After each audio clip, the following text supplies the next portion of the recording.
তখন বাজে রাত 12টা 15। ভাবতে পারছো কত ছিল কাজ বাকি। হ্যাঁ, এই কাজটি কিন্তু আমার খুব পছন্দের একটি কাজ। আর পার্ট 2টা তো তোমাদেরকে অনেক দিন আগেই বলেছিলাম শেয়ার করব, কিন্তু কাজের চাপ এতই ছিল যে শেয়ার করে উঠতেই পারিনি। আর তাই আর দেরি না করে পোস্ট করেই দিলাম। তো মা দুর্গা শ্যুটটা হয়ে যাওয়ার পর বসে যাই দুজন মিলে সেকেন্ড লুকটা ক্রিয়েট করব বলে। ঘুম তো ছিল চোখে প্রচুর, তবে না, সেটিকে পাত্তা দেওয়া একদমই যাবে না, কাজটা তো আগে, তাই না? মডেল তো প্রায় ঘুমিয়েই যায় শেষে, কিন্তু আমার তো ব্রেক নেওয়া যাবে না। পারলে শেষে একটু ঘুমাবো ভেবেছিলাম। শুধু মডেল নয়, বাকি দুজনকে যে দেখছো, সম্রাটদার ফটোগ্রাফার সুমনদা, ওরা তো ঘুমিয়েই পড়ে। আমি বেচারি কাজ করছি সেই মুহূর্তে। কিন্তু হ্যাঁ, পরে ওরা আমাকে যথেষ্ট হেল্প করেছিল, শুধু ঘুমিয়েছে সেটা বলা যাবে না। মেকআপটা হয়ে এলে তারপর হেয়ার স্টাইল করতে শুরু করি।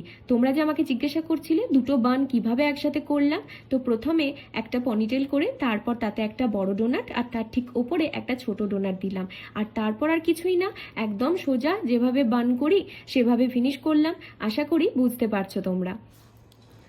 এদিকে ডেকোরেশনও প্রায় কমপ্লিট হয়ে যায়। দেখেছো দুর্গা শ্যুটে ঠিক কতগুলো আমাদের পদ্ম লেগেছিল, কম ব্যাপার।